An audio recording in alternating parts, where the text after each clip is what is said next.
Hello friends, welcome to study funda. दोस्तों आज हम बात करेंगे एसएससी सीपीओ एग्ज़ाम के बारे में। ठीक है, और ये वीडियो दोस्तों उन सब के लिए बेनिफिशियल रहेगी जो ग्रेजुएट हैं, और उनसे कम वालों के लिए भी बेनिफिशियल रहेगी, लेकिन वो अप्लाई नहीं कर सकते हैं।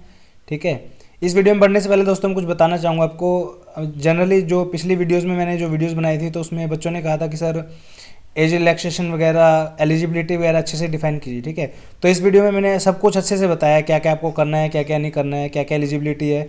कई बार क्या होता है कि आप पेपर दे देते हो, फिजिकल में जाते हो, तो वहाँ पे जाके आपको प्रॉब्लम इशू होती है। ठीक है ना, कि हाइट कम रह गई है, ये सब इशू। तो इसमें मैंने डिटेल में खुल के बताया, तो आप इस वीडियो को पूरी देखना। ठीक है, और ये इस वीडियो सीरीज़ की पहली वीडियो है। इसके बाद दोस्तों हम अगली वीडियो में इसका पेपर एनालिसिस करेंगे।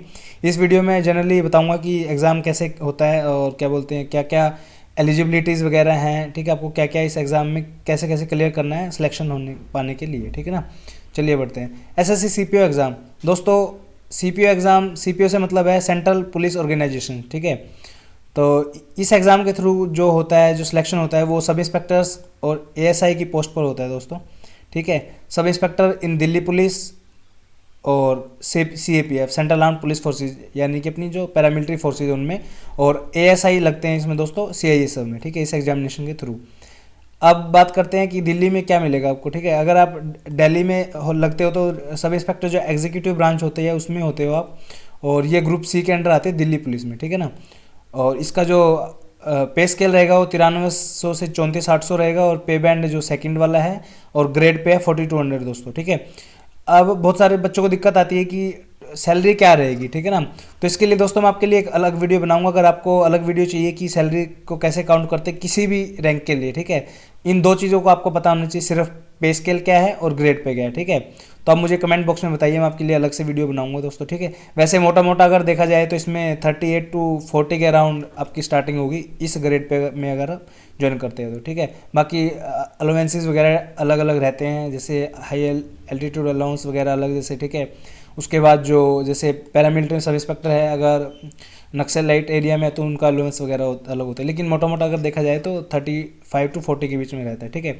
उसके बाद सब इंस्पेक्टर जो सीएपीएफ में लगते हैं दोस्तों, उनमें ये दोस्तों B group non gazetted non ministerial में आते हैं। पे बैंड और वो ग्रेड पे सेम है। ठीक है, उसके बाद एएसआई जो लगता है सीआईएसएफ में, वो 5200 से 20,200 का स्केल होता है, और 2800 का ग्रेड पे होता है। ठीक है ना, उसके बाद दोस्तों जो इनका सिलेक्शन होता है, ये अलग अलग ये हैं ब्रांचेज इनमें होता है। जैसे for example sub inspector Delhi police, sub inspector border security force, sub inspector CISF, sub inspector CRPF, ITBP, SSB और एएसआई इन सीआईएसएफ। ठीक है दोस्तों, उसके बाद इसके अलावा मैंने एक और वीडियो बनाई है, उसमें मैंने पैरामिलिट्री फोर्सेज का अच्छे से डिफाइन किया है, ना केवल सब इंस्पेक्टर के बारे में, और असिस्टेंट कमांडेंट आप कैसे बन सकते हैं उसकी वीडियो, उसका लिंक आपको दोस्तों आपको यहाँ पे आई बटन आपका आ रहा होगा, वहाँ पे आपको मिल जाएगा। ठीक है, उसके बाद दोस्तों जो इस एग्ज़ाम की एज लिमिट है दोस्तों, वो 20 से लेके 25 साल तक है जो जनरल कैंडिडेट्स हैं। ठीक है, उसके बाद जो रिलैक्सेशन होती है वो आप नोटिफिकेशन में देख लीजिएगा। मैं पिछले साल का नोटिफिकेशन यानी 2016 का नोटिफिकेशन आपको कमेंट बॉक्स में आपको मिल जाएगा लिंक उसका।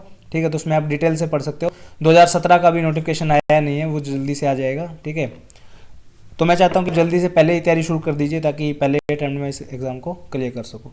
तो 20 से 25 तक जनरल एज है, बाकी जो रिलैक्सेशन वगैरह होती हैं वो सब कैटेगरीज के हिसाब से होती है, एक्स सर्विस मैन वगैरह का भी है। ठीक है, देख लेना वो आप।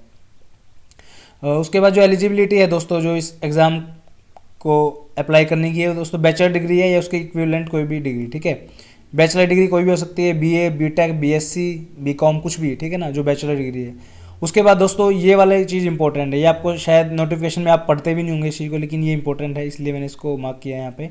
ठीक है, अगर आपको दिल्ली पुलिस में सब इंस्पेक्टर का पोस्ट चाहिए तो आपके पास दोस्तों ड्राइविंग लाइसेंस होना मैंडेटरी है। ठीक है, LM wheel light motor vehicle यानी मोटरसाइकिल और कार के लिए आपके पास लाइसेंस होना जरूरी है, और इस लाइसेंस की आपको जरूरत कब पड़ेगी, जब आप फिजिकल एफिशिएंसी टेस्ट दोगे। ठीक है, अगर किसी ने नहीं बनवाया है तो आपके पास अभी 6 महीने का या उससे ज़्यादा का टाइम है, तो आप उसे प्लीज़ बनवा लीजिए, क्योंकि हो सकता है आपका सिलेक्शन दिल्ली पुलिस में हो जाए, तो उसके लिए आपको ये शो करना पड़ेगा कि मेरे पास ड्राइविंग लाइसेंस है, नहीं तो आपका दिल्ली पुलिस में आप नहीं कर सकते हो। ठीक है, उसके अलावा सेंट्रल आर्म पुलिस फोर्सेज में आप इस सभी फोर्सेज के लिए एलिजिबल हो। ठीक है ना, चलिए आगे बढ़ते हैं। सिलेक्शन प्रोसीजर क्या रहेगा दोस्तों, इसमें 2 पेपर होते हैं, पेपर 1 और पेपर 2। लेकिन एक दिक्कत सबसे बड़ी क्या है, जब आप पेपर 1 दोगे और उसमें क्वालिफाई हो जाओगे, मतलब उसमें आप ऑब्वियस सी बात है कट ऑफ क्वालिफाई करोगे तभी आपको फिजिकल एफिशिएंसी टेस्ट या फिजिकल स्टैंडर्ड टेस्ट के लिए बुलाया जाएगा, जो कि सीधा क्वालिफाइंग है, इसके कोई मार्क्स वगैरह फाइनल जो कट ऑफ लगेगी उसमें ऐड नहीं होते हैं। उसके बाद जब आप फिजिकल और मेडिकल, इसमें दोस्तों फिजिकल और मेडिकल दोनों होते हैं, ठीक है ना। फिजिकल और मेडिकल दोनों में पास हो जाओगे तो आपको पेपर 2 देना पड़ेगा, ठीक है। एग्जामिनेशन देख लेते हैं किस प्रकार का क्या होता है, ठीक है। जो रिटर्न एग्जामिनेशन है पेपर 1 है, उसमें दोस्तों 200 मार्क्स टोटल हैं और 200 क्वेश्चन है टोटल, ठीक है। मतलब 1 नंबर का 1 क्वेश्चन, 2 घंटे का आपके पास इसमें टाइम है। सेक्शन जो हमारे हैं, पहला सेक्शन है general intelligence and reasoning. Obvious सी बात है एसएससी में सभी का ऑलमोस्ट पैटर्न सेम होता है। जनरल नॉलेज और general awareness, quantitative aptitude, English comprehension, ठीक है दोस्तों। वही सेक्शन है रीजनिंग, जीके, मैथ और इंग्लिश, ठीक है।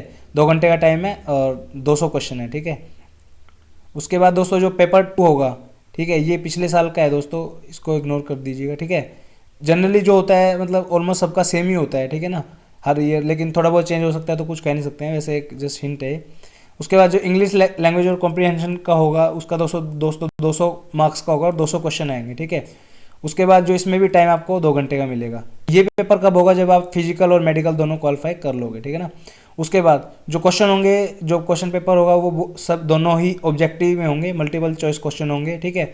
और हिंदी और इंग्लिश दोनों में होंगे, पार्ट ए, बी और सी के लिए। ऑब्वियस सी बात है इंग्लिश का तो इंग्लिश में ही रहेगा ना, बाकी तीनों का हिंदी में भी होगा, ठीक है। उसके बाद जो ये नोट है दोस्तों, एक इसमें लिखा गया है कि जो टीयर 1 और टीयर 2 है, ज़रूरी नहीं है कि वो ऑफलाइन ही हो, ऑनलाइन भी हो सकता है, ठीक है। मे भी 2016 से हो गया हो, लेकिन 2017 में चेंजेस हो सकते हैं, अभी शॉर्ट ही नहीं है, तो आप तैयार रहिए, इससे कोई फ़र्क नहीं पड़ता है, ऑनलाइन दीजिए आप ऑफलाइन दीजिए, बात ये है कि आपको नॉलेज होना चाहिए आप क्लियर करने के लिए, ठीक है ना। उसके बाद दोस्तों सिलेबस का, दोस्तों हम पेपर एनालिसिस में इसको डिटेल से पढ़ेंगे, वैसे मैं मोटा मोटा बता देता हूँ। पहला सेक्शन है जनरल इंटेलिजेंस और रीजनिंग, ठीक है। इसमें आपको क्या क्या है, जैसे देखिए एनालॉगी है, ठीक है, सिमिलैरिटीज़ है, प्रॉब्लम सॉल्विंग है, रिलेशनशिप है, रिलेशनशिप मतलब ब्लड रिलेशनशिप है, अर्थमेटिकल रीजनिंग है, नॉर्वल्बर सीरीज़ है, कोडिंग डिकोडिंग है, ठीक है। उसके बाद सिंबॉलिक नंबर है, फिगर एनालॉजी मतलब फिगर दे देंगे उनको समझना है, सिमेंटिक क्लासिफिकेशन है। उसके बाद आपका ऐसे सिमेंटिक सीरीज है, नंबर सीरीज है, फिगरल ये है, प्रॉब्लम सॉल्विंग है, वर्ड बिल्डिंग है, कोडिंग डिकोडिंग है। आपको ज़्यादा बड़ा सिलेबस लग रहा होगा पर इतना बड़ा नहीं है, मतलब आप टेंशन मत लीजिए, हो जाएगा। वेन डायग्राम है, ठीक है। तो इन सबसे जब हम पेपर एनालिसिस करेंगे तो आप हमें ये ज़्यादा पता लगेगा हमें किस क्वेश्चन पे ज़्यादा फोकस करना है। तो अगर आपने इस चैनल को सब्सक्राइब नहीं किया है तो आप प्लीज़ चैनल को सब्सक्राइब कर लीजिए, क्योंकि अगली वीडियोज़ जब मैं अपलोड करूँगा तो आपके पास नोटिफिकेशन आ जाएगा कि अगली वीडियोज़ अपलोड हो चुकी हैं, ठीक है। उसके बाद दोस्तों जनरल अवेयरनेस का जो सेक्शन है, इसमें दोस्तों लिखा बहुत कुछ है कि ऐसे है वैसे है, लेकिन जनरली वही रहता है कि वही history, polity, geography, current affair, science, economics, environments, ठीक है, ये सबसे पढ़ना। देखो ये लिखा हुआ है culture, geography, economics, scene, general polity, Indian constitution, scientific research, ठीक है। उसके बाद दोस्तों क्वांटिटेटिव एप्टीट्यूड का सेक्शन है, इसमें आपको वही जो पिछली वीडियोस में मैंने बताया, जैसे एवरेज है, इंटरेस्ट है, profit loss, discount, partnership business, mixture, alligation, time and work, linear equation, triangle and इस काइंड ऑफ सेंटर।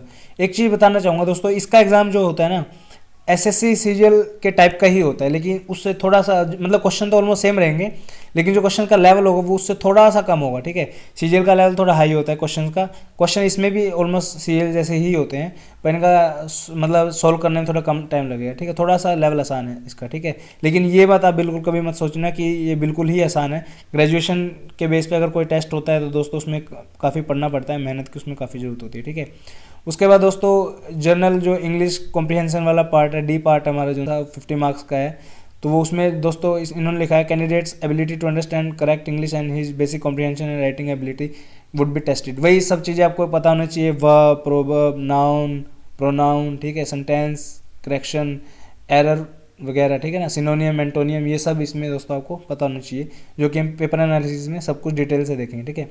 उसके बाद दोस्तों इसमें पेपर 2 के बारे में इन्होंने बताया है। पेपर 2 में दोस्तों वही आ गया, देखिए एरर रिकॉग्निशन है, फिलिंग इन द ब्लैंक्स, उसमें आपको वर्ब भरना पड़ सकता है, प्रोजिशन, आर्टिकल, वोकेबुलरी यानी चाहिए, spelling, grammar, sentence structure, सिनोनियम, antonym, sentence completion, phrases, idiom and use of words, comprehension, ठीक है। तो एक चीज़ आप ध्यान से सोचिए दोस्तों, देखो दूसरा पेपर तो 200 नंबर का पूरा ही इंग्लिश का है, ठीक है, और पहले पेपर में 50 नंबर की इंग्लिश है, तो यानी आपका जो टोटल सिलेक्शन का मार्क्स हैं उनमें से 250 नंबर तो आपके सीधा सीधा इसमें से ही हो गए ना इंग्लिश में। तो आप ये लगा लीजिए इंग्लिश को तो आपको घोट के पीना है, ठीक है, सॉरी अगर आपको हार्श वर्ड लगे तो, बट ट्रूथ यही है, ठीक है। आपको मतलब कोई भी ऐसी चीज़ नहीं है जो इंग्लिश में छोड़ना है, आपको सब कुछ करना है इसमें, ठीक है ना। तो ये ध्यान रखना। उसके बाद दोस्तों अब चलते हैं, टेस्ट का आपका हो गया, चलते हैं फिजिकल स्टैंडर्ड में क्या क्या रहेगा, ठीक है।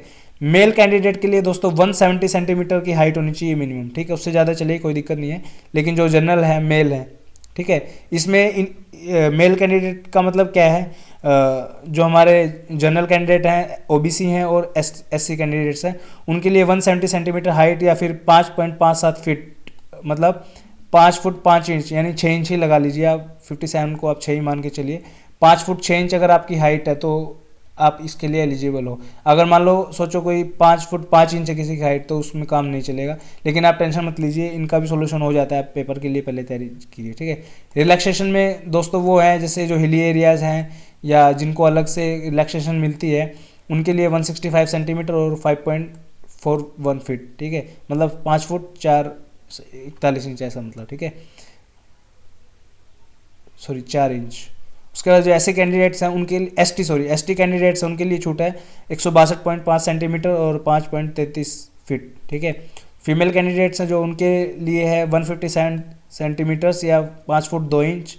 उसके बाद जो रिलैक्सेशन है हिली एरिया से जो वुमेन बिलोंग करती हैं हमारी, उनके लिए 155 सेंटीमीटर और 5 फुट 1 इंच। उसके बाद जो ऐसे कैंडिडेट्स हैं उनके लिए, एसटी कैंडिडेट उनके लिए 154 सेंटीमीटर और 5.05 फीट, ओके। जो हमारा ये तो थे दोस्तों एलिजिबिलिटी, मतलब फिजिकल के देने के लिए एलिजिबिलिटी, पहले आपकी ये सब मापे जाएंगे, उसके बाद आपको अलो किया जाएगा फिजिकल देने के लिए, ठीक है।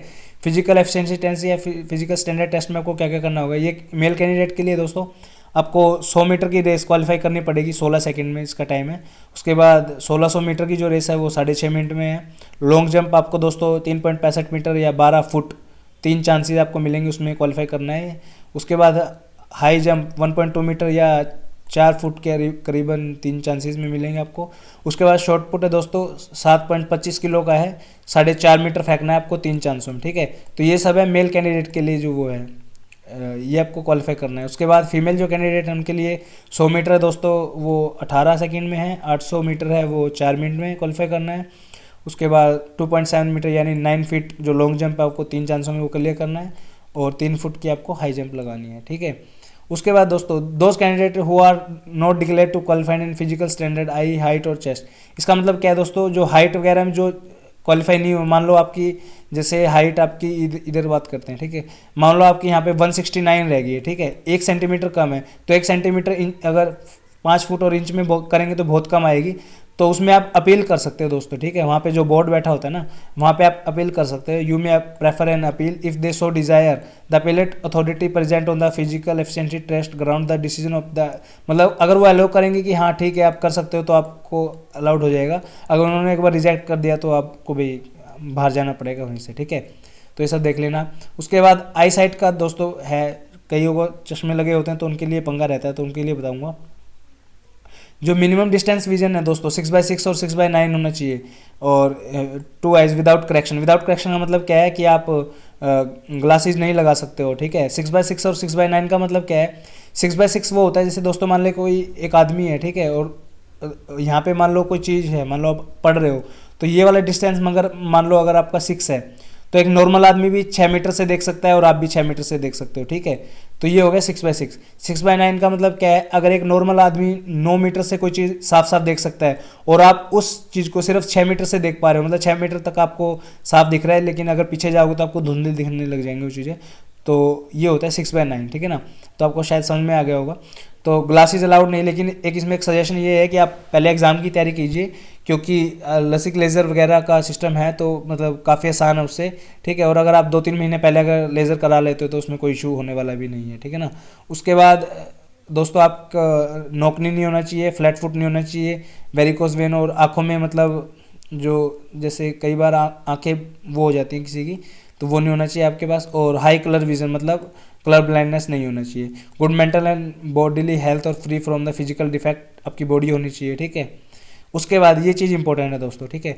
फिजिकल जो है, जो मैं बार बार में कह रहा था आपको क्वालिफाई करना है, क्वालिफाई करना है, इसका मतलब क्या है, आपको जो फिजिकल है ना वो सिर्फ पास करना है, ठीक है, उसके कोई मार्क्स नहीं है। मतलब अगर जैसे हम इसकी बात करते हैं, लाइक जैसे यहाँ पे 1600 मीटर की रेस है, ठीक है, तो अगर आप इसको 5 मिनट में करो या 6 मिनट में करो या 5 मिनट में करो तो उसका कोई मैटर नहीं है, मतलब 6.5 मिनट में करो। अगर आपने मान लो एक बंदे ने किया है 5 मिनट 30 सेकंड में और दूसरे बंदे ने किया है 6 मिनट 28 सेकंड में, तो उनके बीच में कोई फ़र्क नहीं है, जस्ट दोनों क्वालिफाइंग है, ठीक है। तो इसमें आप ज़्यादा आसान है, इतना ज़्यादा हार्ड नहीं है फिजिकल, तो थोड़ी बहुत तैयारी करोगे तो आपका हो जाएगा, ठीक है। उसके बाद क्या है, जो फाइनल सिलेक्टेड कैंडिडेट है, जब मेरिट वगैरह सब हो जाएगी तो उनको ये 7 टास्क करने पड़ेंगे दोस्तों। Jumping over the vertical board, holding the rope on jumping from the board, torsion swing, jump on the horizontal board, parallel rope, monkey crawl और वर्टिकल रोप। ये सब नॉर्मल है, हो जाते हैं ऑलमोस्ट सबसे, ठीक है। तो इस पर आप ज़्यादा ध्यान मत दीजिए, अपनी पेपर की तैयारी कीजिए, ठीक है। उसके बाद दोस्तों ये चीज़ मेन है, ठीक है, जो कैंडिडेट का सिलेक्शन होगा ना, जो फाइनल मेरिट लिस्ट बनेगी वो पेपर 1 और पेपर 2 के बेस पे बनेगी, ठीक है। जो उनके मार्क्स आएंगे, जो कट ऑफ जो एसएससी लगाएगा उसके बेस पे, ठीक है। उसके बाद क्या है, जो टोटल मार्क्स आएंगे आपके उनके बेस पे कट ऑफ लगेगा। There will be no interview component, इसमें कोई इंटरव्यू नहीं है। नरेंद्र मोदी जी ने रिक्वेस्ट किया था सबसे कि आप प्लीज़ इंटरव्यूज़ को ख़त्म कर दीजिए, तो अब कोई इंटरव्यू नहीं होने वाला है आगे, ठीक है ना। तो आप सीधा पेपर की ही तैयारी कीजिए, ठीक है। उसके बाद दोस्तों अगर हम इसमें दोस्तों पेपर को ही मेन फोकस करना है, फिजिकल भी ऑलमोस्ट सबका हो जाता है, पेपर से ही दिक्कत रहती है पेपर होने में, क्योंकि अगर पेपर 1 कर लोगे आप तो आपको पेपर 2 के लिए थोड़ी ज़्यादा मेहनत करनी पड़ेगी, क्योंकि पूरा ही इंग्लिश का है, ठीक है। उसके बाद दोस्तों इस वीडियो में इतना ही। इसके बारे में अगर आपको कुछ सजेशन है, कुछ पूछना है आपको, तो कमेंट में आप कमेंट कर सकते हैं। कुछ और चीज़ अगर रह गई हो, मैं मेंशन करना भूल गया हूँ, तो वो सब, ठीक है। और थोड़े दिन में इसका नोटिफिकेशन आने वाला है, तो आप अभी से अपनी तैयारी शुरू कर दीजिए। मैं चाहता हूँ आपका पहली बार में सिलेक्शन हो। दोस्तों आज 10 तारीख है, फरवरी 10, 2017, ठीक है। और इसका नोटिफिकेशन मेरे ख्याल से इस महीने के एंड में या मार्च के पहले हफ्ते में आ जाएगा, तो आप अच्छे से इसकी तैयारी कीजिए, ठीक है दोस्तों। अगर आपको ये वीडियो पसंद आई तो प्लीज़ इस वीडियो को लाइक कीजिए, शेयर कीजिए और हमारे चैनल पे सब्सक्राइब कीजिए, ताकि जब मैं नई वीडियोस अपलोड करूँ इसके रिगार्डिंग तो आपको उसका नोटिफिकेशन मिल जाए, ठीक है दोस्तों। अगली वीडियो में दोस्तों हम पेपर एनालिसिस की बात करेंगे। जैसे यहाँ पे आपको दिखा देता हूँ, ये देखिए प्रीवियस ईयर पेपर एनालिसिस, मतलब पेपर किस टाइप का होता है। देखो दोस्तों, जब भी हम कोई तैयारी शुरू करते हैं ना, तो हमें पहले पता तो होना चाहिए मैं तैयारी में करना किस हिसाब से। 10 लाख बच्चे अगर पेपर देते हैं तो उनमें से 50,000 बच्चे ही होते हैं, मतलब बहुत कम बच्चे होते हैं जो सीरियस होकर तैयारी करते हैं, ठीक है। तो आपको ऐसा नहीं करना है, अच्छे से पढ़ना है और एग्ज़ाम क्लियर करना है, ठीक है दोस्तों। Thank you so much for watching this video.